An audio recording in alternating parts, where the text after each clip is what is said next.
Hola, ¿qué tal amigas, amigos televidentes en Extra Plus? Un gusto saludarles, darles la bienvenida a esta edición de Adelante Nicaragua.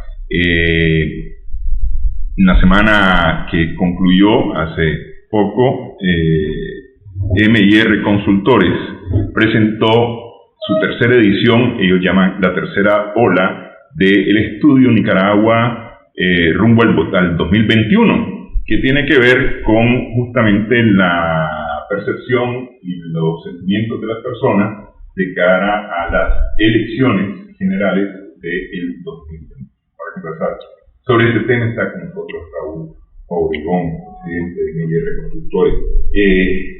Me parece, tengo yo la percepción después de ver el estudio, que en este momento no hay nada para nadie.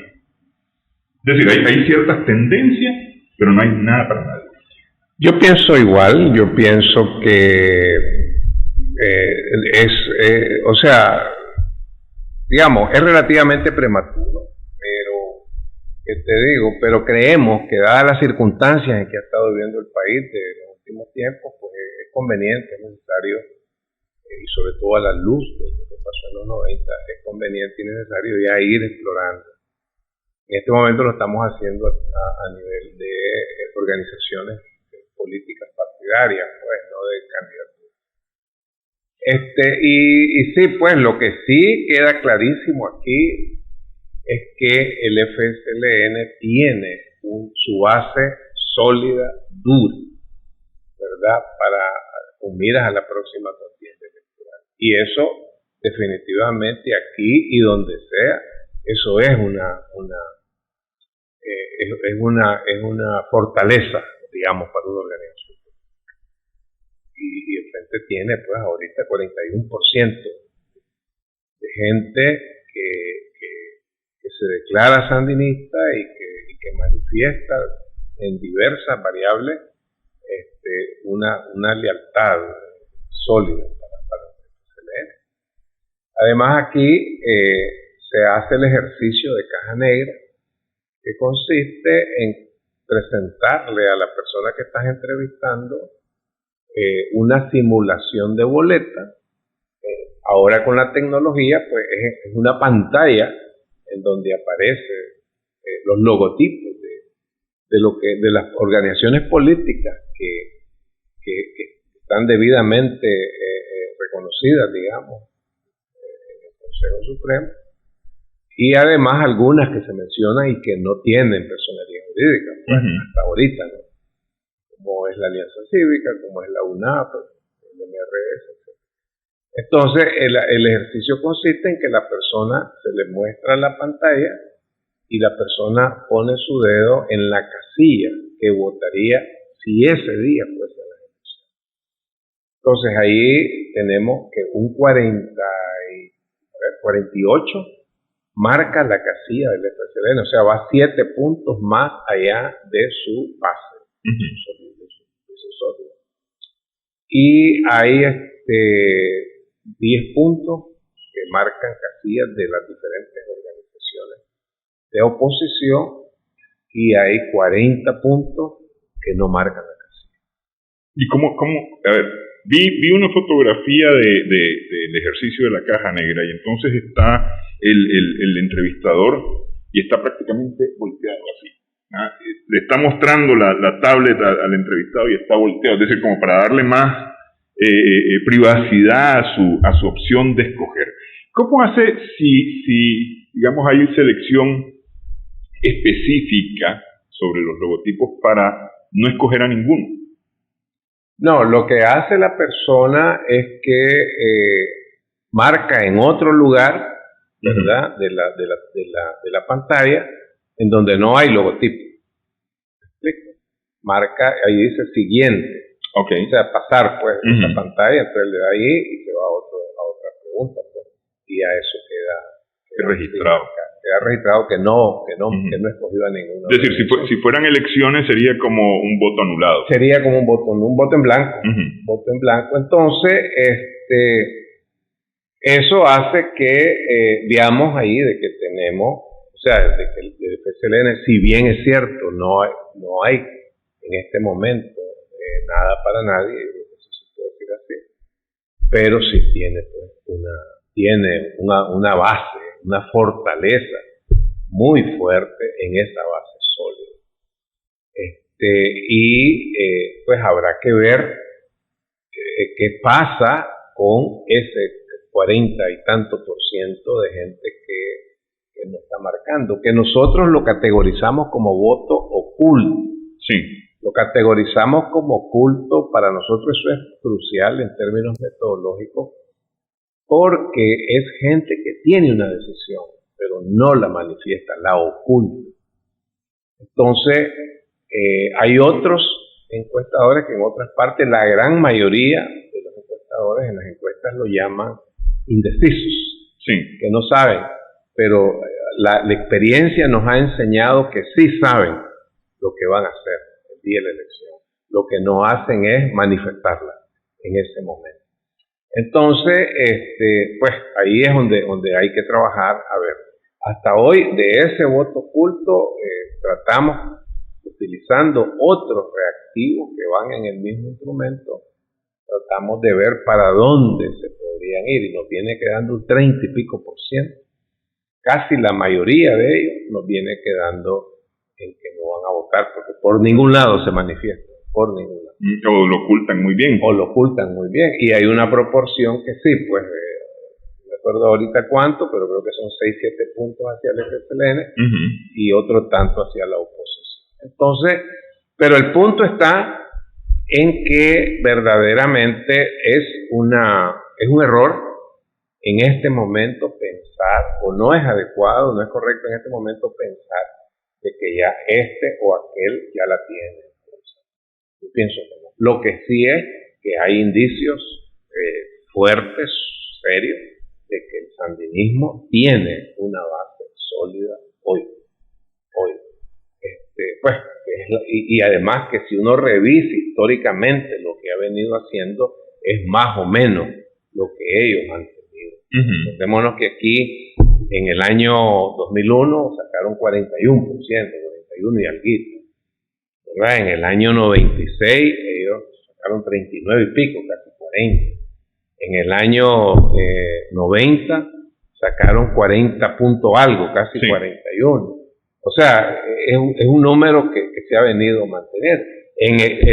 O sea, paradójicamente, cuando ganan la elección en el 2007, 2007, sí, no, la ganan con 37-2, ¿verdad? O sea, 3 puntos menos de lo que históricamente venían marcando en las elecciones.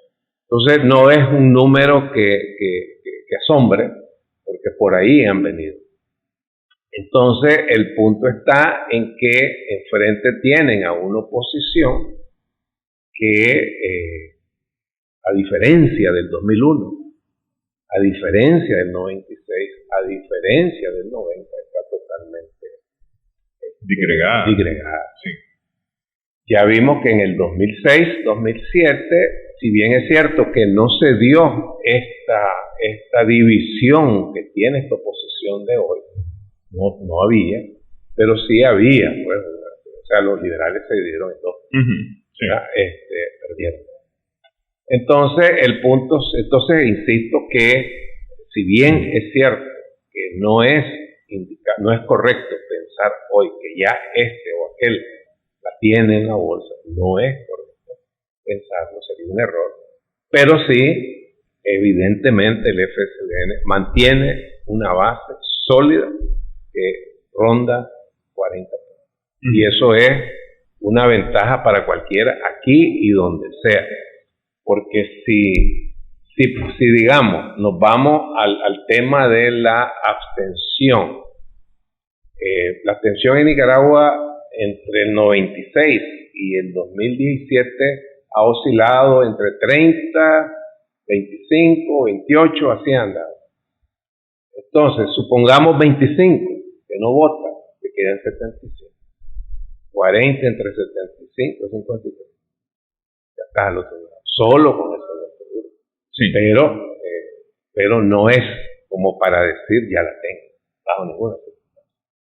¿Qué pasó en el 90? En el 90 lo que pasa es que la abstención es la más baja históricamente, yo creo que no solo en Nicaragua, ¿verdad? Sino en muchos países de estos lados, ¿no? Y votó el 86% de la población. Entonces, ¿me explico? Entonces, por eso nadie, o sea, para mí, pues, si yo tuviese que ver, si yo fuera del FSLN, pues no me voy a dormir en eso. Tiene que ir más allá de eso.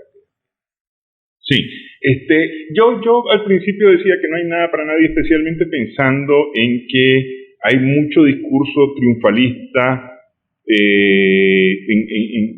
en ambas aceras, ¿no? La elección está ganada en el 2021.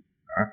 Estos no pueden o no han podido, y el otro lado dice, aquí estamos todos juntos y vamos contra. ¿Ah?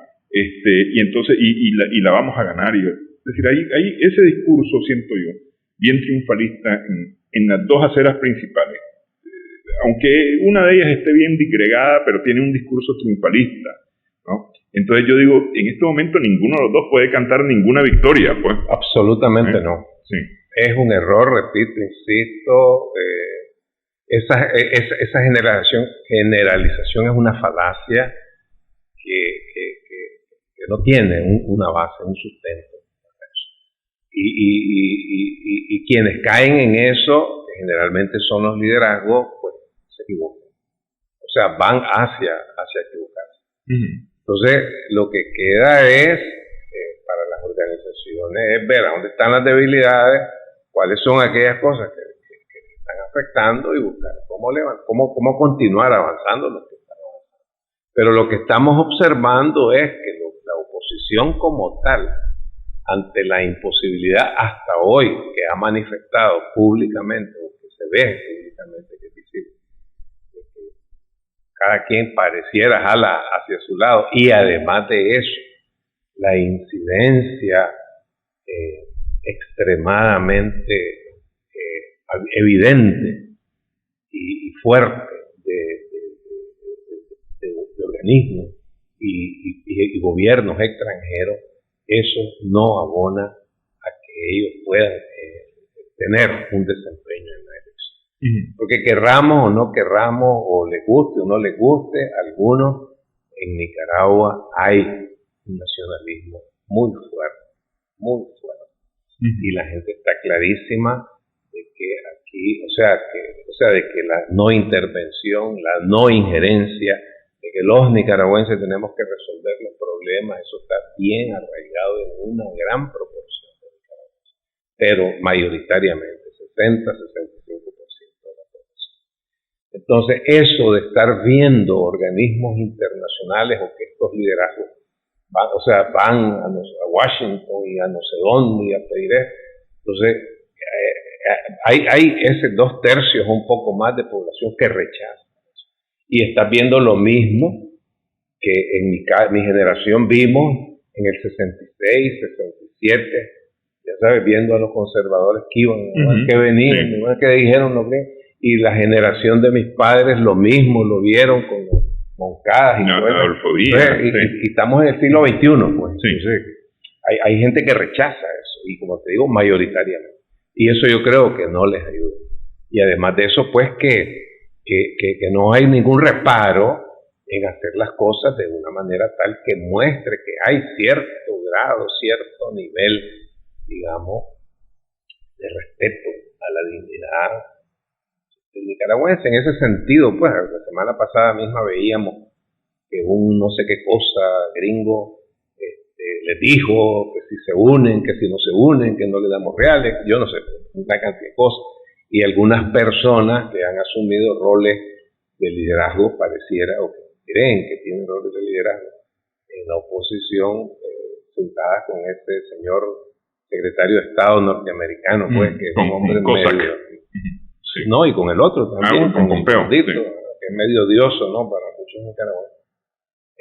Entonces, ¿cómo es esto? O sea, en vez de venir a convencer, a trabajar, a presentar propuestas, proyectos al nicaragüense, ya sabes, ¿no? Sí. Entonces, yo creo que eso no abona para que ellos puedan crecer. Y aquí me parece a mí, Néstor, que es un error pensar de que si los gringos, pues, que son los que más se meten aquí, empujan, entonces ya ganaron las elecciones, porque así fue en el 90. O sea, las condiciones no son ni por cerca parecidas. Sí. Ni por cerca parecidas. Entonces, me parece a mí que eso no ayuda. Y por el contrario, de alguna manera, el otro lado, como le estás diciendo vos, están haciendo, entregando casas, entregando. Entonces, tal vez eso no necesariamente satisface a la totalidad del nicaragüense, pero hay una buena proporción de gente que, bueno, estos hacen, aquellos no hacen. Sí. Habrá que ver cómo. Ok. No sé si existen o porque no están publicados los datos acerca de las edades.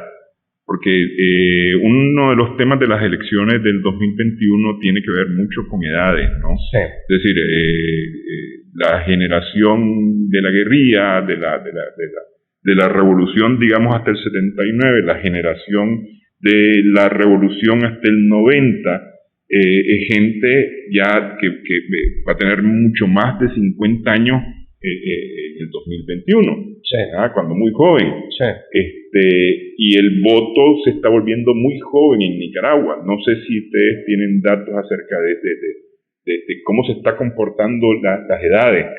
Sí los tenemos, pero lo que pasa es que la variable de discriminación no solo es la generación, sino el estrato, el nivel socioeconómico.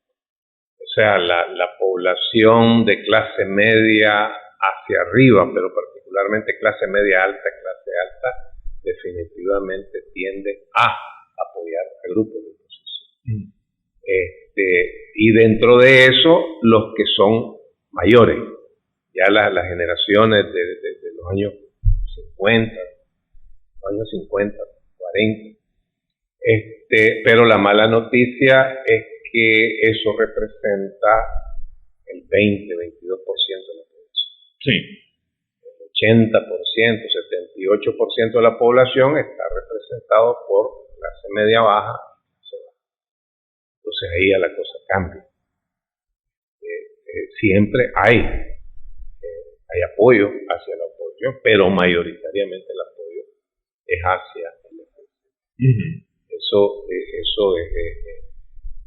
es una mala noticia para algunos, es una buena noticia para otros, pero sí se observa que los jóvenes en las clases medias, en los niveles medios bajos, tienden a apoyar al sandinismo.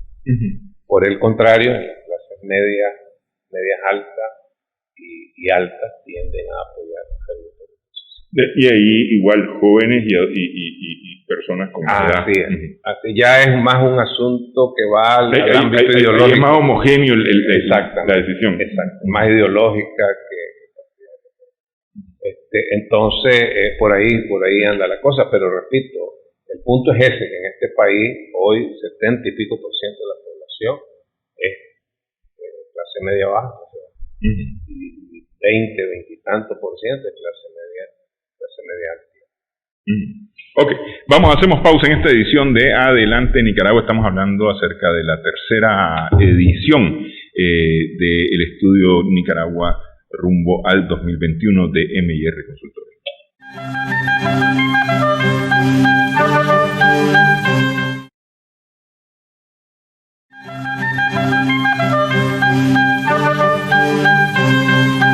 Seguimos en Adelante Nicaragua en Extra Plus. Conversamos con Raúl Obregón de M&R Consultores a propósito de la presentación de la tercera hora, la tercera edición de el estudio Nicaragua rumbo al 2021. ¿Por qué votaría la gente? ¿Cuáles serían las razones que la llevarían a votar o no votar? Bueno, hay tres grupos de factores que inducen al voto o que contribuyen, que direccionan el voto o podrían direccionar el voto. Uno tiene que ver con aspectos, digamos, de oportunidades que me puede ofrecer un gobierno. Otro grupo que tiene que ver con satisfacción, con servicios, con proyectos que debe de darme un gobierno para que yo me sienta motivado a votar. aportar otro que tiene que ver con valores democráticos y con libertades públicas en general. Y hay un cuarto que tiene que ver con capacidad de gestión. Entonces aquí podemos ver las oportunidades esperadas. Pues aquí estamos hablando de que la gente quiere un gobierno, quiere que el gobierno le dé empleo, que le dé oportunidad de empleo. O sea, los gobiernos por sí mismos no generan, o sea, no son los que le ofrecen el empleo a las personas. Parcialmente sí, en el sector público, pero el gobierno debe de crear condiciones para que el país se vuelva atractivo para la inversión y por lo tanto entonces al venir la inversión se genera empleo desde el sector privado en general. Entonces, en ese sentido, que los ciudadanos tengan derecho a expresarse libremente, esto en el tema de las libertades públicas, vemos que ahí hay 8 aspectos que deben de ser garantizados como derechos democráticos para la población. Hay otro que tiene que ver con los servicios que debe de ofrecer un gobierno, y ahí particularmente destaca el tema de la educación de calidad y pública, gratuita, el tema de la salud. Volvemos sobre el trabajo siempre, que siempre es una de las principales preocupaciones de la gente. Totalmente. Y el trabajo, los servicios de salud pública, el agua, servicios de educación pública, servicios de seguridad pública, etc. Entonces, esos son factores que la gente toma en consideración, una buena proporción de gente toma en consideración para inclinarse hacia dónde podría dar su voto o no. Y está de la gestión esperada. Esta es la capacidad de gestión, tiene que ver que sea un gobierno que genere confianza, que muestre capacidad para resolver los problemas, que muestre esa capacidad de que está pendiente, que está al tanto de los problemas del país, que le dé solución oportuna y que mantenga ciudadanos. O sea, en esencia eso lo que está diciendo es vínculo de los liderazgos del gobierno en general con nosotros, con la población, con mis problemas, y que me den soluciones oportunas y de calidad. ¿Hay alguna respuesta de la gente en estos 4 factores de por qué votaría por una opción? En este momento no. En este momento así no la tenemos. Como tal, lo que sí lo tenemos es es una especie de calificación de la satisfacción con estos factores en el gobierno en que estamos hoy. Y la calificación es relativamente buena, y además de eso se presenta a la población algo en donde se pregunta con qué gobierno cree usted que tendría más oportunidad de empleo, con un gobierno del FSLN o con un gobierno de oposición. Lo mismo se pregunta para servicios de salud pública, para educación pública, para empleo, ya lo dije. O sea, la mayoría de esos factores que están ahí se le pregunta con quién le iría mejor, con quién cree que tendría más oportunidad de acceder a eso. Y por lo general el número anda entre 51 y 53, 54%. Aquí vemos 52% que cree que le iría mejor a Nicaragua con un gobierno del FSLN. Y esa es una respuesta personal, es decir, a mi familia nos iría mejor con un gobierno del FSLN. Porque también está, ustedes preguntaron o habían preguntado en el caso de los hijos, por ejemplo. Es decir, ya, ¿cómo te iría vos con este o con aquel gobierno? ¿Cómo le iría a tus hijos? ¿O cómo ves el futuro? ¿O por dónde ves el futuro? Exactamente. Entonces, o sea, el punto es que todos aspiramos como seres humanos a que nuestra descendencia tenga mejores oportunidades que las que yo tuve, que nuestra descendencia tenga mejor calidad de vida que la que yo tuve. Entonces, por ahí está la pregunta y vemos que el número es de 53.6, que dice que con un gobierno del FSLN. Y en el caso de los hijos, pero luego hay otras preguntas más y ninguna baja el 50% no a baja. favor del frente, No baja. como una opción. No baja. Y la más alta tiene que ver con educación, está casi en 56, y con salud, Sí. está en 55. De educación 55.5, ¿no? Sí. Y la salud 55.9, casi el 6. Correcto, casi casi el 6. Sí. Que es donde este gobierno ha estado con un enfoque sistemático y sólido, y pareciera pues que eso está penetrando en la mayoría de la población que hace uso de educación pública y salud pública, y vuelvo al punto anterior, que son los niveles socioeconómicos medio, bajos y bajos. Ahora, perdón, estas respuestas son bastante coincidentes, digamos, con la respuesta en Sismo, en la última edición de Sismo, en la 62. 62, sí. En la 62, de la aprobación de la gestión de gobierno. Exactamente, Sí. exactamente. Exacto, en Sismo la aprobación de la gestión de gobierno anda por ahí, 62, 5, algo así. Y tiene mucho que ver con todo esto que estamos hablando, con la calidad de la educación pública, con la calidad de la salud pública, con el tema de las carreteras, con el acceso a energía eléctrica, agua potable, etc. Entonces, y ya para efectos electorales, pues es una de las aspiraciones de la gente, que tener lo que ella tiene y mejor aún, y que sea mejor todavía. O sea, yo creo que la población en estos tiempos, de hace unos años para acá, busca que existan gobiernos que le benefician, que pueden crear condiciones como país para que las personas y los habitantes tengan esas oportunidades de mejorar sus condiciones de vida, su calidad de vida.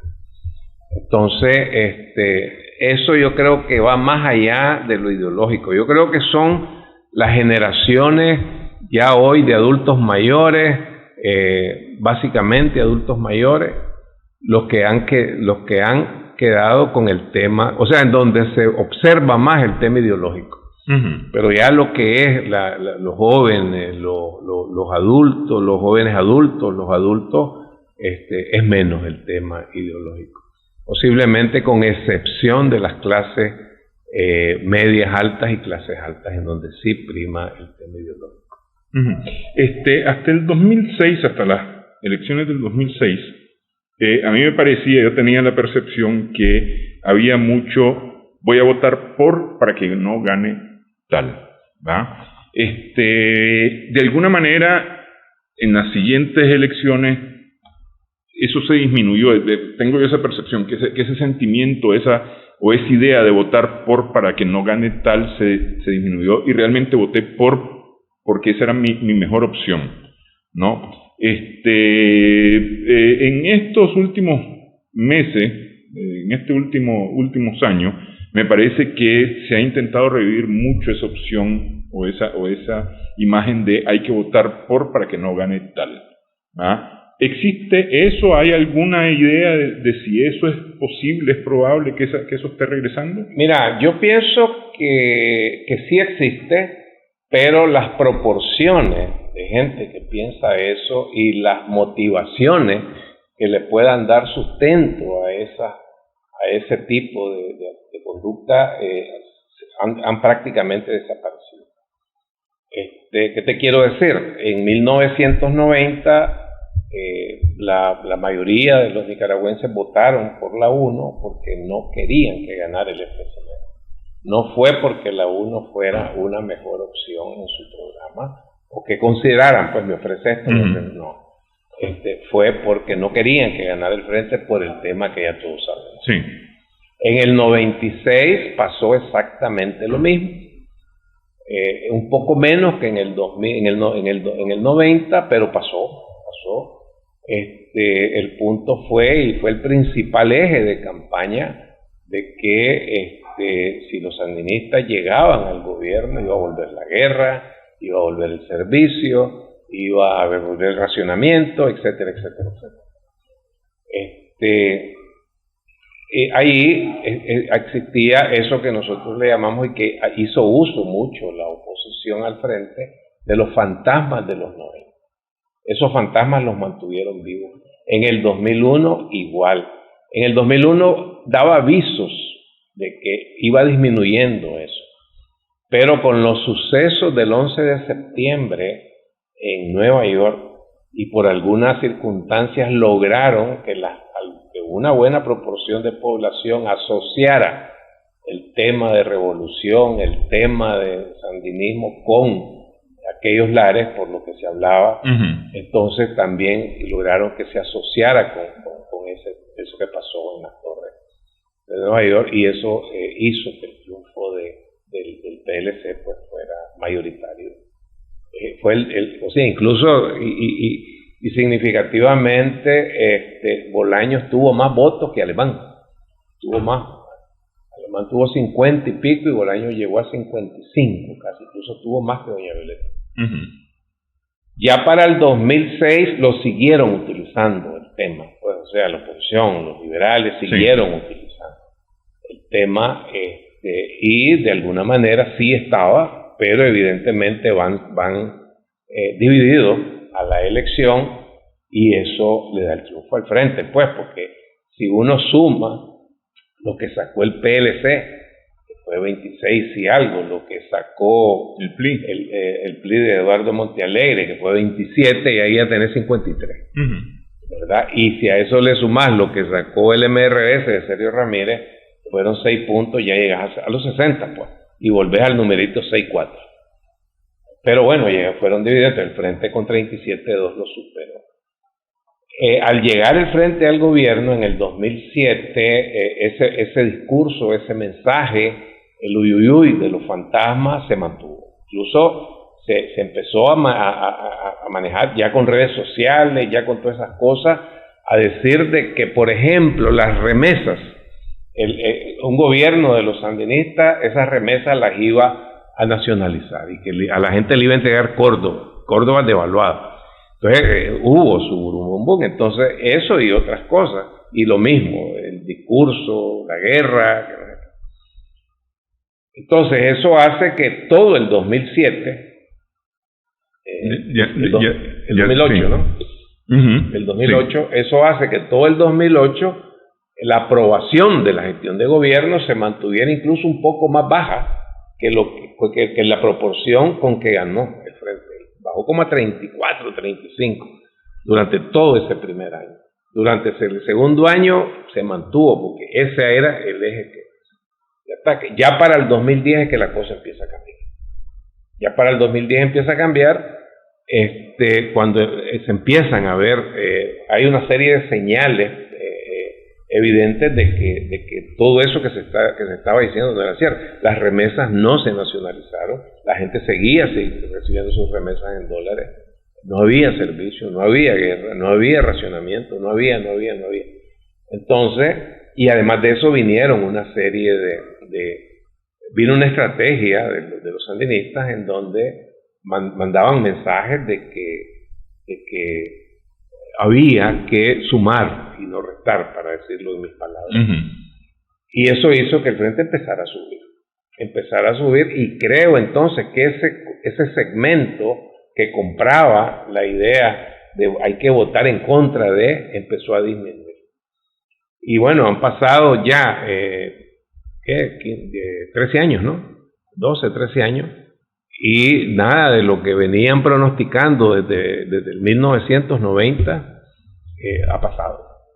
Entonces yo creo que eso ha hecho que se disminuya, pero existe una proporción, posiblemente que no tiene ese potencial que tuvo en el 90, en el 96 y en el 2001, pero no ha desaparecido totalmente. Porque es que yo veo que, por lo menos en las redes sociales, mucho de ese viene la guerra, van a volver a poner el servicio militar, inclusive han llegado a decir, el tema de persecución de la iglesia, esos temas, claro, están nuevamente empujados a la mente de las personas. Claro, pero es obvio que ya hoy, después de todos estos años, y con la posición que asume el gobierno y el Frente en particular, yo creo que no está calando. Igual pues aquí estamos viendo con la iglesia el tema que pasó en Catedral de Managua,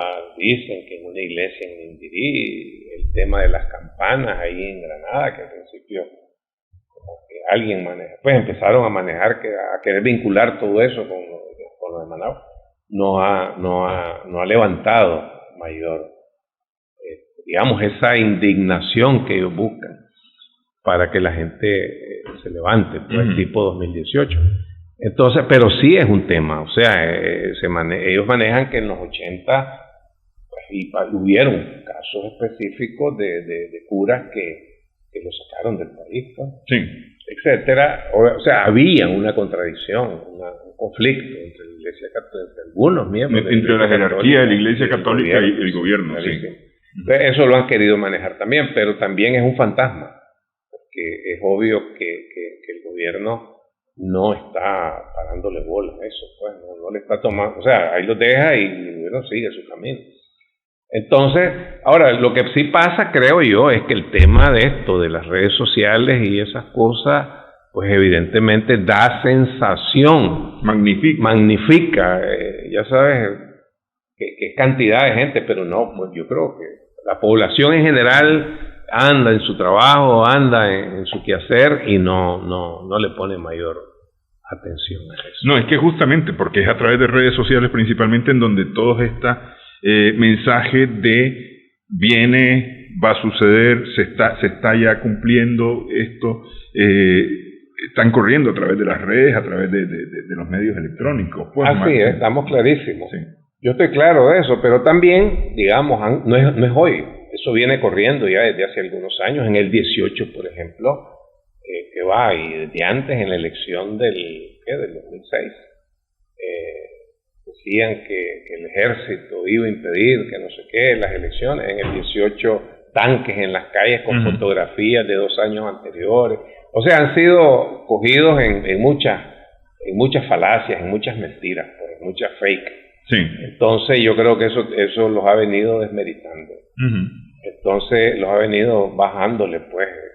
Pero sí, evidentemente tienen un segmento que es minoritario, pero que lo tienen, que es receptora de todos estos mensajes y se deja influenciar por estos mensajes. Pero insisto, todo indica que ya no tienen ese potencial que tuvieron en los años 90. Sí, no influencian de la misma manera. Ya no lo tienen. Ok, hacemos pausa nuevamente entonces en esta edición de Adelante Nicaragua.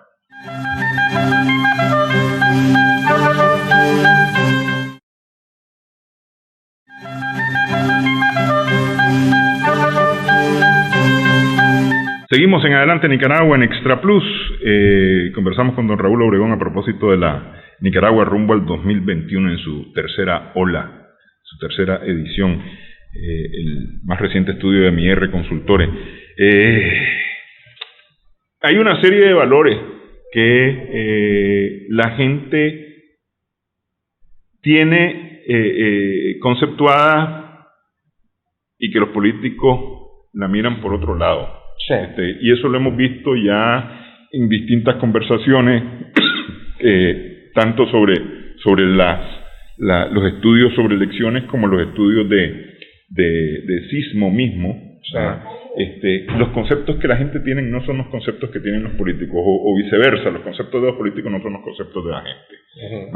La gente tiene conceptos de democracia que no necesariamente es exclusivamente votar. Así es. ¿Qué es lo que la gente dice? Mira, efectivamente la votar, la elección como tal, es un instrumento que debe ser utilizado para que el pueblo ejerza su derecho a elegir y además a tener opción de ser electo, o sea, indiscutiblemente. Pero eso no es por sí mismo la democracia para la población. O sea, para la población la democracia tiene sentido si sirve para algo. ¿Para qué me sirve la democracia a mí? ¿Verdad? Entonces, en este caso, la mayoría de la población lo que está diciendo es que efectivamente que el ciudadano debe de hacer uso de ese derecho de votar 94.8 para designar. Bueno, ok, también habla de libertad de expresión, habla de que elegir y ser electo, tener derecho a manifestarse, la orden constitucional, etcétera. Esos son valores democráticos que la población establece. Sí. ¿Verdad? Y todo tiene que ver, y no me canso de decirlo, de que todos debemos de respetar o sea, lo establecido, las leyes, etcétera, para que el país tenga estabilidad. Pero, y está bien, y hay que hacerlo, y es necesario, pero lo más importante de la democracia es que todo lo que se hace en términos legales, en términos constitucionales, en términos políticos, debe tener un fin, debe tener un enfoque, y ese enfoque es en mejorar las condiciones de vida, la calidad de vida de la población. O sea, 66.7% dice que la democracia debe servir para eso. O sea, dos de cada tres nicaragüenses. 2 de cada 3 te están diciendo que es para que hayan mejores oportunidades de que las condiciones, la calidad de vida de los nicaragüenses cada vez sea mayor.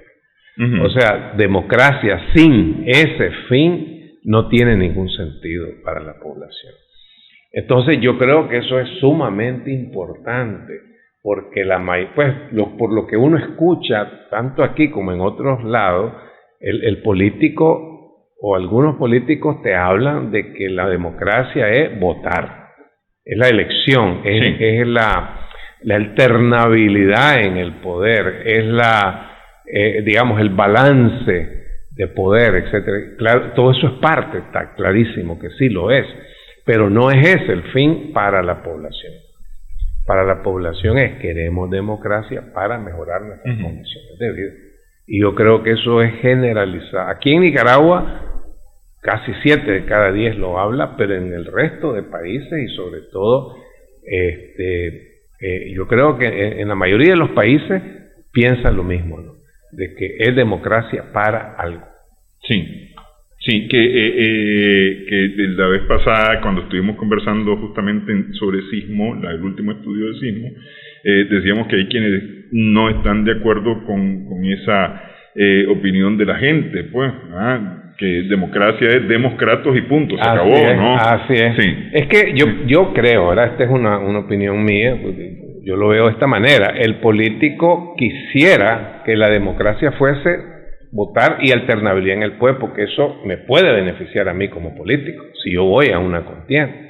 Pero el pueblo no lo ve así. El pueblo lo que quiere es que haya gente en el pueblo que beneficie al pueblo, no al político. ¿Me explico? Entonces, yo creo que eso es sumamente importante, que debiera de ser considerado, ¿verdad?, por quienes compiten haciendo uso de sí, es decir, a ver, la democracia tiene un objeto. Tiene un objeto. Es decir, no es poner a alguien por ponerlo, votar por votar. Es decir, exactamente. ¿qué voy a obtener yo de ese que yo elija? Exactamente. Ese es el tema. Exactamente. Sí. Es una transacción que la población hace. Yo voto por pero vos tenés que trabajar en pro de mejorar las condiciones de vida mías y de todos los nicaragüenses, pues, mis pares generalmente. Ok, para que una persona ejerza la presidencia de la República, ¿qué es lo que cree la gente? Mayoritariamente que haga un buen trabajo. Exactamente. Esto es importantísimo, porque hay quienes han querido, pues, o sea, por años han tratado, ¿no?, hasta de casi demonizar el tema de la reelección, ¿verdad? Entonces, pero la población lo que busca es que quienes gobiernen estén haciendo un buen trabajo. Si están haciendo un buen trabajo y el pueblo haciendo uso de su derecho de elegir mediante el voto, elige a quien sea que está en el gobierno, está bien, ¿verdad? Eso es lo que la población está diciendo. Hay una proporción minoritaria de un 30 22 y pico, que dice que no, que la reelección no debe, bajo ninguna circunstancia. Pero la verdad es que se ve que allí donde se está construyendo algo, un proyecto de país, un proyecto de nación, pues hay un liderazgo que tiene visión y que generalmente hace un trabajo en pro de esa visión. Y entonces, bueno, si la población lo vota, entiendo que, por ejemplo, Roosevelt en Estados Unidos, después de la Gran Depresión, estuvo 3 o 4 periodos, ¿verdad? Siempre la señora Merkel, sí. Ahí está ya, Putin va para otro periodo. Y así en diversas partes del mundo, también, pues en España, sí. Si la población vota por el que... En Inglaterra, primer ministro están ahí van, pues, ¿me entendés? Sí, pero es que la población usa su raciocinio y vota si ve que la persona verdaderamente está haciendo el bien, ¿verdad? O sea, si verdaderamente está haciendo un trabajo que está contribuyendo a mejorar las condiciones de vida y la calidad de vida de la población. Sí, eso lo vimos recientemente, por ejemplo, en la República Dominicana, y menciono este caso porque he tenido bastante relación con la República Dominicana, donde el partido de Leonel Fernández y más tarde del presidente, se me fue ahorita el nombre, el PRD, estuvo más de 15 años en el poder, ¿no? Así es. Como partido, y pierde las elecciones en este año, y entre el presidente Abinader, pues, claro, que toma posesión este fin de semana. Se llegó a un punto en que ya la población ve, ya no me está sirviendo y lo cambio. Sí. Eso es así, pues. Porque yo creo que ese es un derecho que la población tiene. Sí. ¿Me explico? Entonces, si hay satisfacción con alguien que esté ejerciendo, con un grupo, una organización que esté ejerciendo el gobierno, y el pueblo, insisto, haciendo uso de su voto, vota por esa gente nuevamente, pues, si está haciendo bien las cosas. Pero el pueblo, si las cosas no se están haciendo bien, como este ejemplo que estás poniendo de Dominicana, va a votar en contra. Sí, lo que se llama voto castigo. Voto de castigo, sí. Ok, aquí hay una que me parece que ponen en la balanza una disyuntiva bastante difícil, la paz, la estabilidad económico-social, ¿no?, para alcanzar el desarrollo. Exactamente, porque tiene que ver con lo mismo, ¿no?, de que el pueblo va tras mejorar sus condiciones de vida. Eso es el gran propósito, ¿no?, de la población en general. Y eso demanda que haya estabilidad. Entonces, no es aceptable de que sacrifiques la paz, ¿verdad?, para poder, argumentando que con eso vas a mejorar el desarrollo. No es aceptable, que vas a incrementar el desarrollo. No es aceptable. De igual manera, no es aceptable atentar contra la estabilidad social, política, económica del país, con el argumento de que con eso vas a mejorar, porque la población está clarísima que no es. O sea, las experiencias han sido ya bastantes y suficientes, que cuando se ha puesto en riesgo la paz, cuando se ha puesto en riesgo la estabilidad del país, la situación económica es lo primero que se viene para abajo, y quien sufre eso es la población. Sí. Y eso no es aceptable para la población. Y cuanto menos recursos tiene, más afectados y todavía. Cuanto menos recursos tiene, más afectados salen. Sí. Exactamente. Ok, la importancia de las elecciones y la importancia del voto. Sí, eso efectivamente es obligatorio preguntarlo en una encuesta preelectoral, y efectivamente aquí vemos de que la gran mayoría de la población, casi 9 de cada 10, nos están diciendo de que las elecciones son importantes. O sea, no es el fin, las elecciones son un medio para llegar a un fin. Y ese fin es mejorar las condiciones de vida de la población. Y son sumamente importantes para la población, indiscutiblemente.